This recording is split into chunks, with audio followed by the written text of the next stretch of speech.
Avery, what do you think of our studio, our little space? I like it. Yeah. So I've been watching the podcasts online. Chris LeBlanc was by far probably my favorite, only because he's very spiritual about it, isn't he? Exactly, and just how deep he got into it. But I love the look, I love the feel, and I was like, man, Stuart's really good at interviewing people. I was going to say, like, he's say on the monitors up there. Mm-hmm. I mean, we'll get to that in a second. Like, I kind of, how like when you walk into someone's space, like the space a person inhabits is kind of like a reflection of what's going on in their mind. Yes. I wonder if that's why it's like a dark vibe. Would you say there's any truth to that, knowing me as you do? There might be a dark side, but I don't think you're a Sith. I still think you're a Jedi, but you might have a yellow lightsaber. I love that you said that. So I've known you, Avery Davidson, for I don't know how long. Was it 2001? I don't know. Because I came to Baton Rouge in 99. Okay, so I don't even know. I think I blacked out whatever. But anyway, I kind of consider you to be my gear nerd friend. I don't know if I've ever told you that before. Yes. There have been many times over the years where I've been on the brink of a big camera purchase, and I'll be like, Avery, what do you think? And so you'll send me back this whole thing I don't read, but I get the gist of, and then I move forward with confidence. So I need to do the TLDR. So I guess introduce yourself. So who are you, and then tell the folks what you do and as best you can. Avery Davidson. I was born and raised in New Iberia, Louisiana, which is south of Lafayette. Most of my isn't that a center of Cajun country? It really isn't it? Lafayette's the center of Cajun country. Really? New Iberia is south, and you do have New Iberia is closer to where all the nutria escaped, around Avery Island. What did you do in New Iberia growing up? So you're a 7-year-old boy, 8-year-old boy. What were you into? Oh, well, initially Masters of the Universe. I was a big He-Man nerd, and I was probably a bit sheltered early on, So you weren't like splashing in the bayou and chasing snakes? Not until I got to be a teenager. Oh, really? Yeah. So I had a friend of mine, Chris Katsoulis, who now lives around Toledo Bend, but he loved catching snakes, and he and I played in a band together for a little while. But I would always go out kneeboarding on the weekends with my friends, Chad Segura, Josh Gentry, Chad Romero. We would all take my dad's boat out on the Bayou Teche and go kneeboarding. And it's not very clean water. It's not very clean water, and I've gone down in it eyeball first. Yes. But it was the best way to pass time on the weekends, and that was just... So you are a Louisiana boy. I am probably not as outdoorsy as most Louisiana boys. You don't have that twang about you. I worked really hard to get rid of it. Why? Because I worked radio, and I had a boss by the name of Ken Romero. Okay. And Ken was the first person to hire me in broadcasting right out of high school. I was 18. Wow. I was 18. So I graduated high school May 20th of 1992, and the next day I went to work at KANE. Okay, we're going to get into that. Okay. So I also, one of the cool things, like, who's cooler, you or me? You are. Okay, by far. I disagree. By far. I disagree, because I have a theory, and I think I'm right, that anyone that can play an instrument is immediately cooler than anyone that can't. But hitting the strings and making noises is not necessarily playing. Okay, well, you're a bass player, aren't you? I attempt. I've been playing since I was 13. In a band? If you're good enough to be in a band, you can play. But that's, that was then. Okay. Long story short, I really think that in my 20s, I came to a crossroads. Okay. And not the one where I could sign my soul away and learn how to be a great guitar player. Okay. But how long was your hair when you're in your 20s? I'm trying to get a picture. Well, I grew it back down to here, but I had cut it shorter, probably shorter than this at one point. But when I was in my teens, I had it down to the middle of my back. But Crossroads because I had started working in television. And I could either go forward with a career in broadcasting, or I could focus on music and try to make that something. And the band that I was in at the time, Rainchild, really good band. Chad Romero, Chad Bro. Eric Nicholson was our drummer for a little while. He's now playing with Midlake, which I don't know if you're familiar with them. If you've watched Ted Lasso. I have. I love that. Okay. The reporter Yes. wears a Midlake shirt in a bunch of the episodes. I mean, One of the things I love about you is you notice these things. and so that got them a lot of publicity. And Eric has toured Europe and gone all over. He lives in Denton, Texas now. But anyway, we were in your band when you were younger. Yes. Amazing. So you could have been in, what's the name of the band again? Midlake. No, I could names. not be in Midlake. No, these guys are really If good. you committed, though, in your 20s, you might have. I might have, but I had a choice at that point, and I decided I was going to pursue broadcasting. It just made a heck of a lot more sense for me to do that because I knew what kind of paychecks I was going to get. Now, they weren't very big, but they were steady.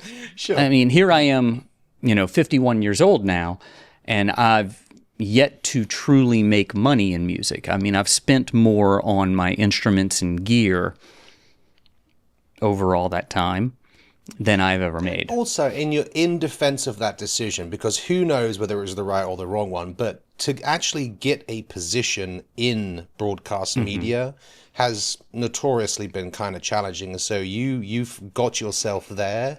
You probably made the right choice. I mean, not a bad track, looking back, right? Not a bad journey. Right? Oh, no, not at all. It's afforded me so many opportunities, and it's taken me so many places, literally and figuratively. So what was your first gig as a broadcast? Because you said radio. So there's some radio in there. Like, when was the first time you put on a shirt and tie and looked at the camera like teleprompter? Well, first time camera would have been 1995, unless you count what I did in college. No, I was already working for KATC. So it would have been KATC, TV3 in Lafayette, the ABC affiliate. Yep.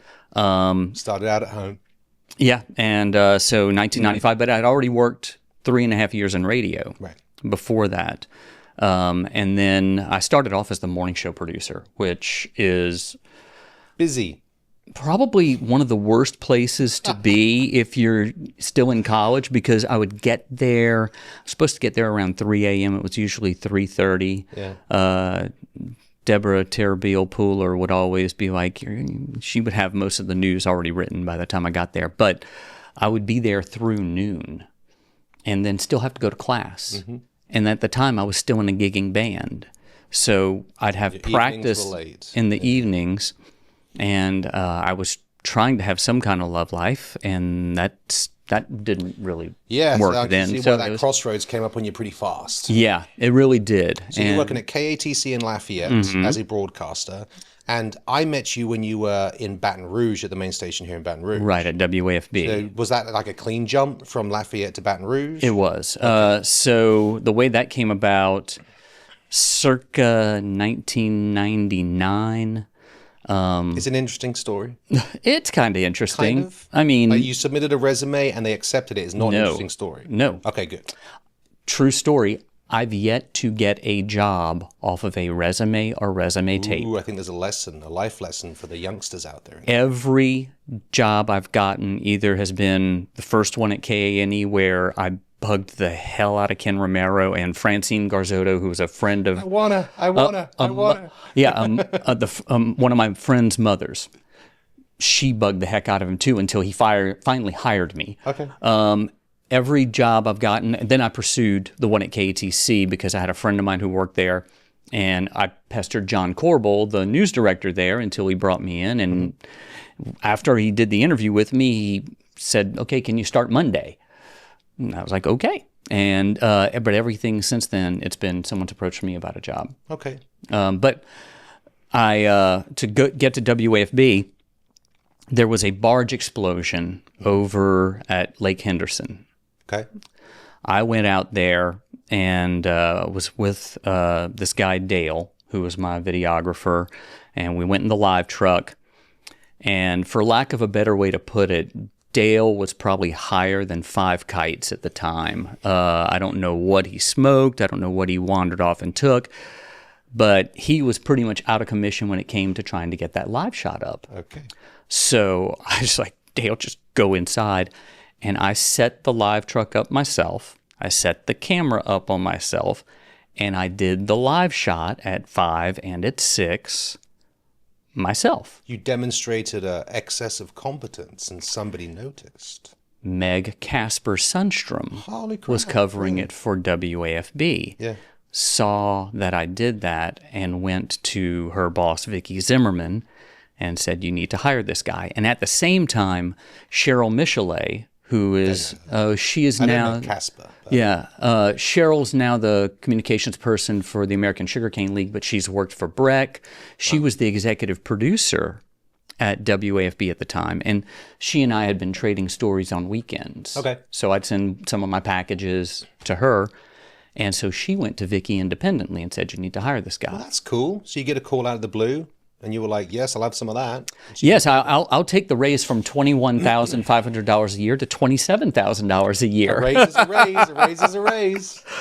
So, and that's how I got to Baton Rouge cool. all those years ago. And then I remember meeting you probably about a year or two later. It was like 2001, 2002. What's the thing about broadcasting and news and being an anchor and all that stuff that you liked? What was it for you?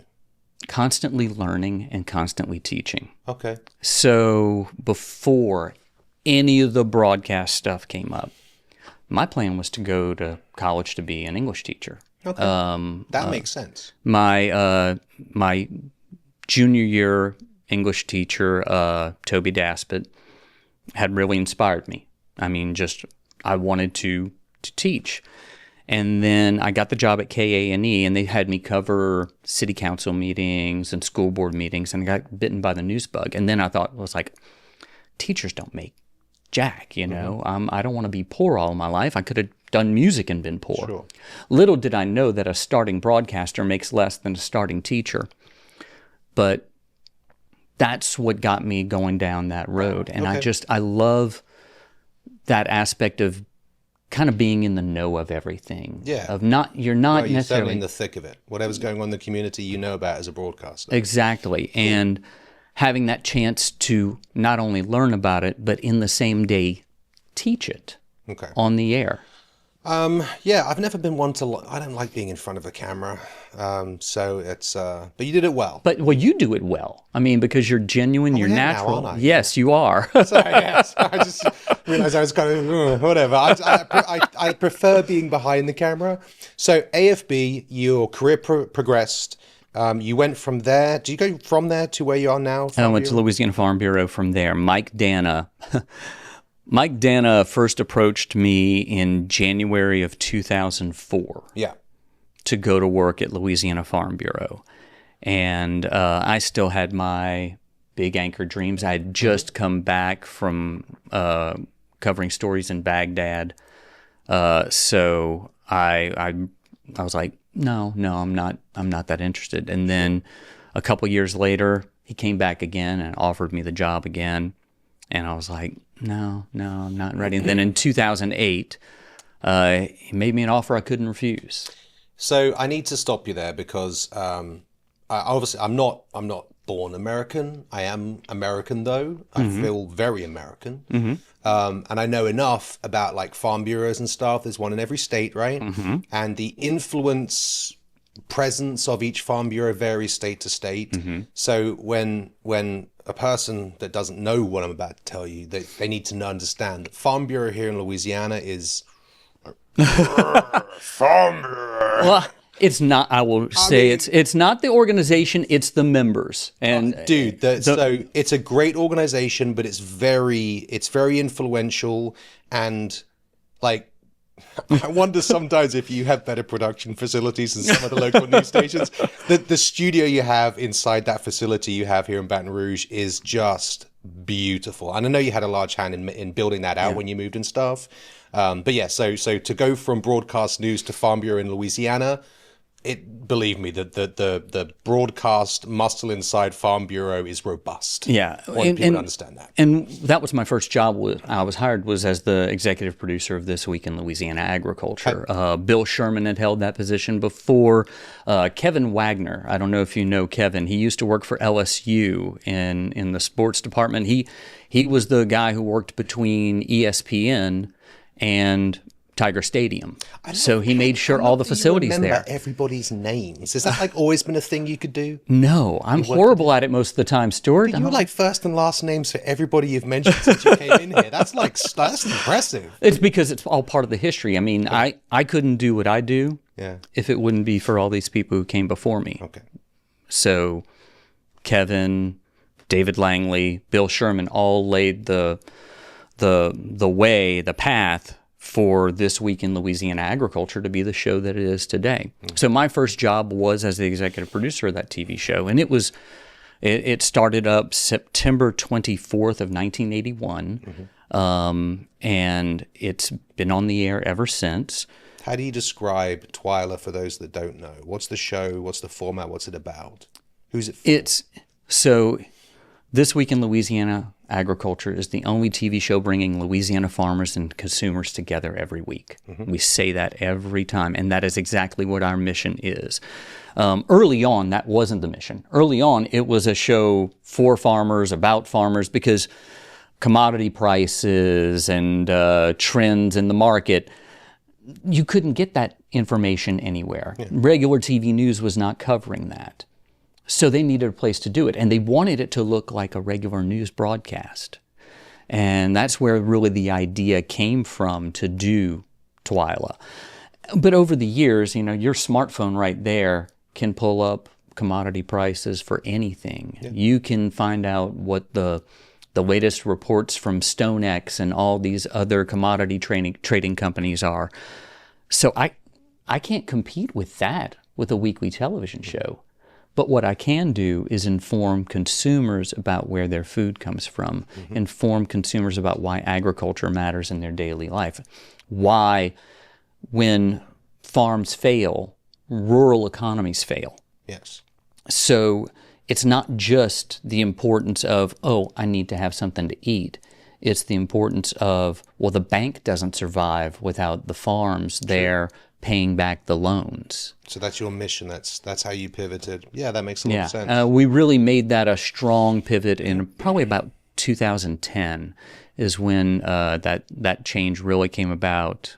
You go far and wide to tell that story. I mean, it's I'm looking at your feed sometimes, and you'll be just coming back from something in California or something in Cuba, or you go wherever the story takes you, which is kind of cool. Well, agriculture is a global industry, and we can't operate in a vacuum here in Louisiana.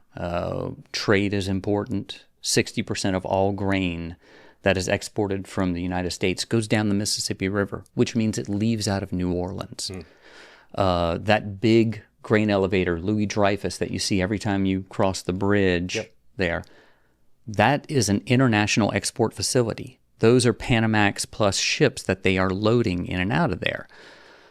So you go where the story is happening. You go to where those possible markets are. You mentioned Cuba. There was a time when 65% of all rice grown in Louisiana was shipped to Cuba. Wow. Before the embargo. So that's an important market. If we had the potential to open that up again, that would bring up prices here locally. Right. But when it comes to rice, we're a pretty big producer of it, but not compared to the Far East, not compared to Vietnam, not compared to China. They set the world price.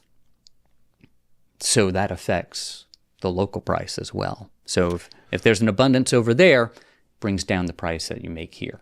What's your favorite thing to eat, being from Louisiana? Oh, man. Being into all agriculture and stuff. What's your favorite thing to eat? I'm gonna sound so basic, man.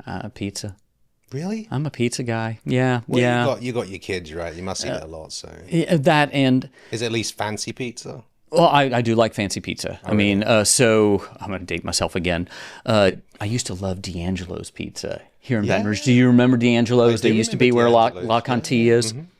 And my wife, Lauren, used to live in those apartments right next door. So we would walk next door to D'Angelo's. That is fancy pizza. Yeah, because you had roasted garlic, roasted red peppers, spinach, and all of that. Sure. That's what I like. Now, that said, We had Domino's last night, so I was going to say, when I think pizza, I'm thinking Pizza Hut, which is not that great, but I'll go with Angelo's. I can see where the addiction would come from. yeah, and so that's probably, if someone said, "Hey, you've got to pick a favorite food," that might be it. I mean, I'm also a chocoholic, so Sweet tooth. yeah. All right, so yeah, you are basically the guy that runs that whole Farm Bureau production operation now. You've got a team of people. Hey, I got a team of people. Oh, yeah, it ain't me, babe. It ain't me. Okay.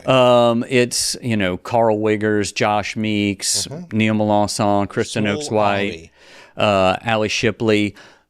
And I will say now, I am less involved with the technical side of things than I've ever been in my career there. How's it feel? At first, it was really hard, Stuart. It was hard to let that go because I'd always do so much with it. But, Carl and Josh really have a lot of know-how. They get into it. And I've got to pay attention to other things as the department head now. Sure. The role I play changed in 2017. So I know that I have to let it go, but man, it's hard. I still go in there and it's like, okay, what does this button do? But I find myself being a lot like my previous boss, Mike, where it's like, how do I do this? What button do I push to make this happen? So before you walked in, and as my gear nerd friend, and with all the experience you have in production, we were having conversations about different projects and things that we have plans to start up, and our approach to kind of new media and applying what we do as a video production company, in the market and where the value is and all that kind of stuff. Do you have any thoughts on, or would you care to share anything? You look at the last 10 years and you look at how the way people, ingest media has changed so radically. How has that affected you, and what have you done at TWILA to keep your show as relevant as it still is in during that change? Has there been anything specific, or is it top secret and you can't talk? Nothing is ever top secret with me. Okay, cool. That, Stuart. I probably shared way too much all the time. Lots of people will tell you I need to keep my mouth shut. But that said, I don't know how long your hair was. What you have to do, and the tough part to do, is to differentiate yourself from all the noise. I'm always going to go back to music. So I think about a song by Dream Theater called Signal to Noise. And as long as you can make sure that you have more signal than noise in the line of communication, you'll stay relevant. But that also means now you have to get your signal on all these channels. You've got to meet people where they are. And you have to try and stay ahead of where they're going. That's why Do you produce special content for different platforms, or do you slice and dice? Or because I know you started a podcast a couple of years ago for the show, like behind the scenes stuff. Yeah, we've trailed off on the TWILA after show, is what we used to call it. Where we're just doing the Louisiana Farm Bureau podcast now. That way we can just throw whatever we want at it. It's all under bigger umbrella. Big umbrella. But yes, we do produce different content for different channels, whether it be strictly YouTube, strictly TikTok. We try to repurpose as much as we can. So we may shoot a big story for TWILA. Okay, so when I say big story, 3 to 4 minutes long. Yeah. But then we're going to take parts of it and cut reels out of it to put on Instagram, to put on TikTok. We'll take portions that made the cutting room floor and throw those on as YouTube shorts. Or we'll use them on our radio network, because we have the Voice of Louisiana Agriculture radio network as well. So there's always a place to put something. But again, it's about making sure what you're putting fits the medium. Otherwise, you're just more noise. There's enough noise, especially, how many people talk about doom scrolling? All that is going through noise looking for a signal. And so you've got to find that way to be the signal. Okay, so final question, because I have to go pick up my son in a couple minutes from tennis in New Orleans, would you believe? You got to go all the way to New Orleans? Yeah. Dude. It's where it's at. So. Do you have vertical takeoff and landing? Yeah, I'm taking the chopper.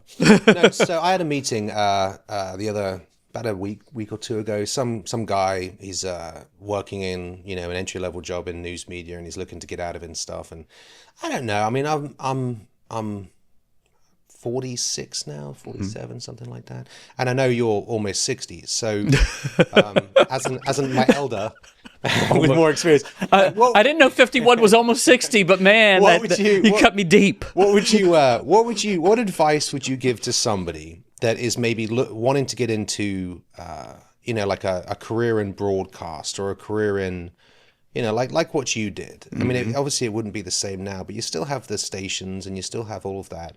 If your son, you know, was 16, 17, 18 and was wanting to get into broadcast or some kind of that space, whatever that looks like today, you have any advice you'd give your son? What would you tell him to do? The same advice that I heard from Don Hewitt. What's that? Tell me a story. Yeah. Tell me a story, because stories go all the way back to when we were sitting around campfires. Stories go back to Orson Welles on the radio. If you can tell a story, you can tell it anywhere. Whether it's on television, whether it's on radio, whether it's in print, whether it's on that phone right there, Facebook, TikTok, tell me a story. Yeah, just keep it honest and make it one worth listening to. I love you, dude. Thanks for making time. I really appreciate it. My pleasure, man.